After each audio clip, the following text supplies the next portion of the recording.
So, Kira, thank you. Thank you. Well, now let's take a live look over Capitol Hill this morning. We're keeping a close eye on House lawmakers today. Yeah, they're heading back to Capitol Hill to vote on a funding bill that will potentially reopen the government. Now, the Senate officially passed the bill on Monday. Once the U.S. House approves the bill, it will then head to the president's desk for consideration. He has signaled his support for it. Now, despite an end that's now in sight, the federal government shutdown continues to make a mess at airports across the country. Now, Detroit Metro Airport is one of 40 U.S. airports affected by flight reductions. Right now, there are 32 cancellations and 3 delays at Metro. And that's where 7 News Detroit reporter Brittany Toulis is joining us once again this morning live.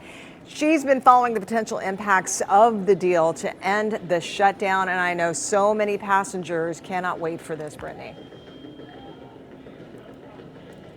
Yeah, Alicia, Keenan, but if that shutdown ends today, that doesn't mean air travel is going to get any easier immediately. So if you are flying today, check that flight status. Airlines already cutting over 6% of flights. You can see some of that on the board here. We're at the McNamara terminal. DTW already canceling 30 flights, airlines canceling 30 flights in and out of DTW already today. The Secretary of Transportation, Sean Duffy, warning air travel is only going to get worse, radically slow down if the shutdown runs through the weekend.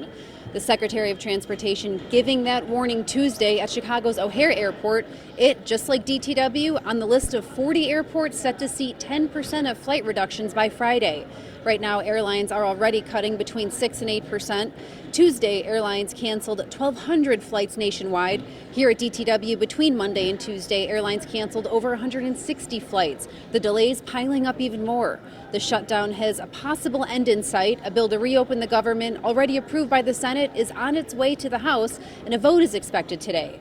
Travelers hitting the skies for a number of reasons are hoping the shutdown wraps up soon, with Thanksgiving, one of the busiest travel times of year, just 2 weeks away.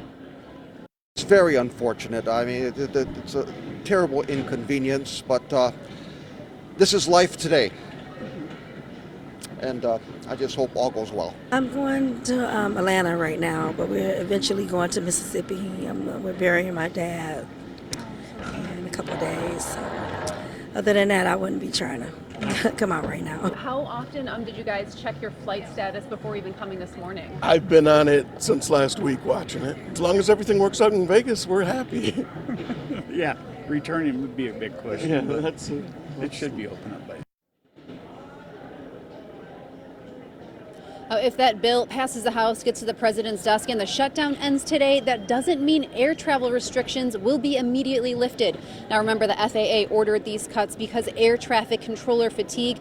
Now that doesn't rebound just because the government reopens today. Now the hope is that staffing levels will reach to safe levels, that these air travel restrictions will be lifted by the Thanksgiving holiday travel season or the travel week. But Keenan and Alicia, that all just depends on when the government opens, and that'll have to be sooner rather than later. For now, live at DTW, I'm Brittany Toulis for 7 News Detroit this morning. Yeah, it can't come soon enough for not only people who are trying to get where they need to go, but also all of the people who work at the airport. Brittany, thank you for your live reporting.